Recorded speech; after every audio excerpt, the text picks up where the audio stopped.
गुलाम थे, हम गुलामी की जिंदगी जी रहे थे। और हम आज के दिन, आज खुशी मनाने का है कि हम लोग आज के दिन ही हमारे बाबा साहब का जन्म हुआ था और हमारे जिंदगी में एक उजाला आई थी।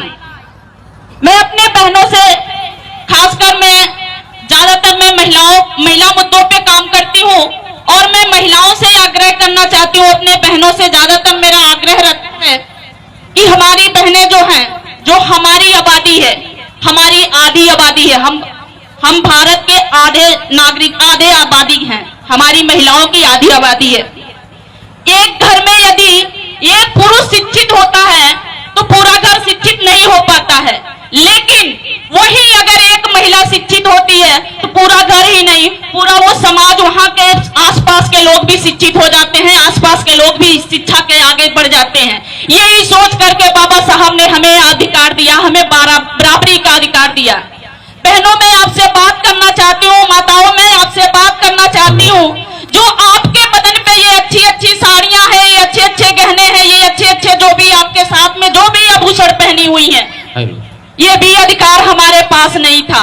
एक टाइम था कि जब हम हुआ करते थे, हमें इंसान नहीं समझा जाता था, हमें ये मशीन, बच्चा पैदा करने की मशीन समझे जाती थी। जब चाहते थे लोग, जब हमें शादी करते थे, जब चाहते थे छोड़ देते थे। लेकिन ये अधिकार, हमें नौकरी करने का अधिकार, हमें बराबरी में बैठने का अधिकार, हमें शादी करने का अधिकार, हमें घर बनाने का अधिकार, हमें कहीं व्यवसाय करने का अधिकार अगर किसी ने दिया तो कोई मंदिर मस्जिद नहीं दिया, ये सिर्फ और सिर्फ हमारे बाबा साहब ने दिया है। हम आज हमारे पास पैसे हैं, आज हमारे पास गहने हैं, पैसे हैं, बहुत कुछ है। आज हम भगवान को मंदिरों में ढूंढते हैं, हम सभी भगवान को मंदिरों में ढूंढते हैं।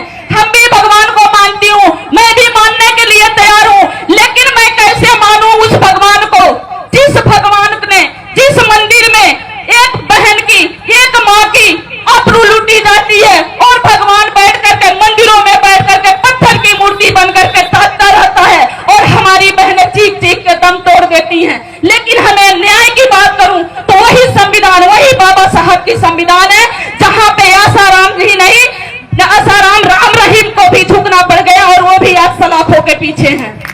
तो मैं बहनों, आप लोगों से कहना चाहती हूँ, और मैं शिक्षा पे बात करती हूँ क्योंकि मैं शिक्षित हूँ।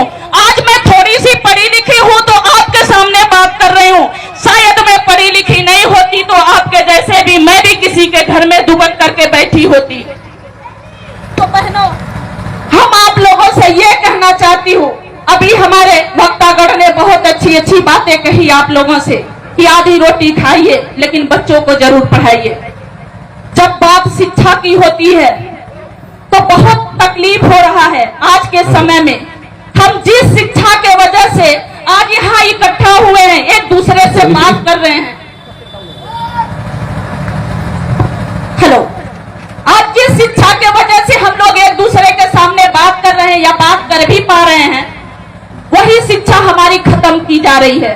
आप देख रही होंगी कि शिक्षा जो फीस हर साल 25%, 10%, 12% हर साल फीस बढ़ाई जा रही, हर साल नए किताबें, नए कॉपी, नए सारे चीज हो रहे हैं। साथियों, जो हमारा भाई, जो लोग 200 रुपया मजदूरी कमाते हैं, उनके बच्चे 2000 फीस कैसे दे पाएंगे? वो कैसे 2000 दे पाएंगे? उनके 2 बच्चे 4 बच्चे हैं और उनके बच्चे नन्हे मुन्ने बच्चे घूम रहे हैं। क्यों? क्योंकि ये रणनीति बनाई गई है, ये चाल बनाई गई है जिसको हम और आप समझ नहीं पा रहे हैं। वो पहले हमसे गुलामी करवाते थे, वो चाह रहे हैं कि जब भी आप पढ़ेंगे, जब भी आप पढ़ लिख लेंगे तो हमसे अधिकार मांगेंगे, हमसे अपना अधिकार छीनने की कोशिश करेंगे।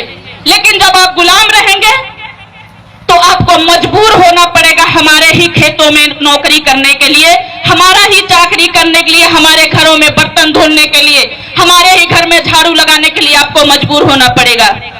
मैं एक निवेदन यहाँ आई तो मुझे बहुत अच्छा लगा, क्योंकि यहाँ का व्यवस्था, यहाँ के सारे लोग और जिन भाइयों ने मुझे यहाँ बुलाने का अवसर दिया, मैं उनको बहुत बहुत धन्यवाद करती हूँ। यहाँ आप लोगों के बीच में आकर के मुझे बहुत अच्छा लगा कि यहाँ के लोग कुछ तो जागरूक है, बहुत जागरूक हैं और यहाँ माताएं भी हमारी हैं, हमारी बहनें भी हैं, अभी तक हमें सुन रही हैं। इसके लिए भी बहुत बहुत धन्यवाद।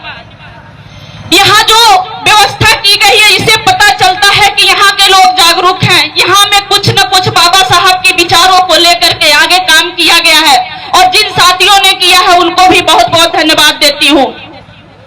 मैं थोड़ी सी और आप लोगों से निवेदन कर रही हूँ कि जो हमारे बच्चे नन्हे मुन्ने घूम रहे हैं, हमारे साथियों के पास, हमारे लोगों के पास पैसे नहीं है कि वो 2000, 1500, 1000 रुपया खर्चा करके वो एक ट्यूशन रखे या कुछ रख पाए, अपने बच्चों को पढ़ा पाए। तो जो हमारे युवा साथी है या जो हमारी आई हुई भाभियां हैं या हमारी बहनें हैं, वो चाहे तो 2 घंटा अपने बच्चों को निःशुल्क शिक्षा दे सकती हैं, क्योंकि हम लोग गोरखपुर में निःशुल्क शिक्षा पाठशाला चला रहे हैं। 2 घंटा हम उनसे समय ले रहे हैं। ये बच्चा आप ही का है, आप ही के गांव का है, आप ही का है, अगर पढ़ेगा तो भी आपके अधिकार के लिए लड़ पाएगा। इन्हीं सब और बातें ये है कि आगे मैं बात करूं कि अभी छोटी सी बात, अभी छोटी सी एक महामारी आई थी जो हम बात करते हैं, मंदिरों में ढूंढते हैं, हम मंदिर में जाते हैं, मंदिर में ठीक है आप जाइए, कोई दिक्कत नहीं, लेकिन छोटी सी उदाहरण दूंगी कि आप देखिए अभी कोरोना का समय अभी खत्म हुआ है, अभी हम बहुत बड़े महामारी से अभी हम निकल कर आए हैं। बहुत से हमारे अपने खो गए, किसी की माँ खो गई, किसी के लोग बहुत सारे खो गए, लेकिन जो सबसे बड़ा मंदिर था वो सबसे पहले बंद हो गया और काम वही कर रहे थे जो संविधान से पढ़ लिख करके, जो डॉक्टर बने थे, जो यहाँ पे कर्मचारी हुआ करते थे, जो पुलिस बने थे, वही हमारा सेवा कर रहे थे, हमारे लोगों को देखभाल कर रहे थे। कोई मंदिर का पुजारी, कोई मंदिर नहीं समय था। उस समय से मैं पूछने पे मजबूर होती हूँ कि उस समय भगवान कहाँ थे, जब लाखों लोग जब मर रहे थे, जिनको ऑक्सीजन नहीं मिली, जब दवा नहीं मिल रही थी, जब उनको वेंटिलेटर नहीं मिल रहा था, उस समय भगवान कहाँ थे?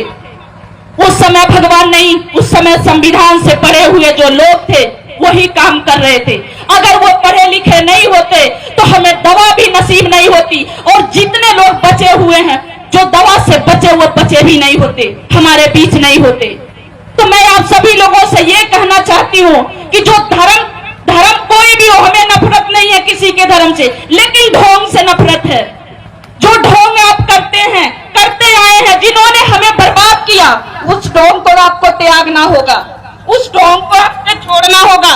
अगर वो ढोंग आप नहीं छोड़ेंगे तो हम ऐसे ही रह जाएंगे। हमारे यहाँ आने से हम आधा घंटा आएंगे, बातें करेंगे, चले जाएंगे, लेकिन रहना आपको है, बदलना आपको है, आप ही को सब कुछ करना होगा। तो बहनों, मैं आप लोगों से यही कहूंगी, यही निवेदन है बार बार कि आधी रोटी खाइए लेकिन अपने बच्चों को जरूर पढ़ाइए।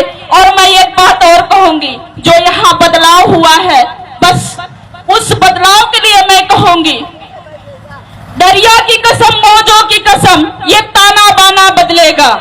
ये जो सरकार है, जो ये नीतियां हैं इनकी, जब अगर हम चाह लेंगे, अगर हम अपने पे आ गए तो हम निश्चित है अपना अधिकार छीन के लेंगे और ये देखते रह जाएंगे, कुछ नहीं कर सकते हैं। तो साथियों, मैं कहना चाहती हूँ, दरिया की कसम, मौजों की कसम, ये ताना बाना बदलेगा।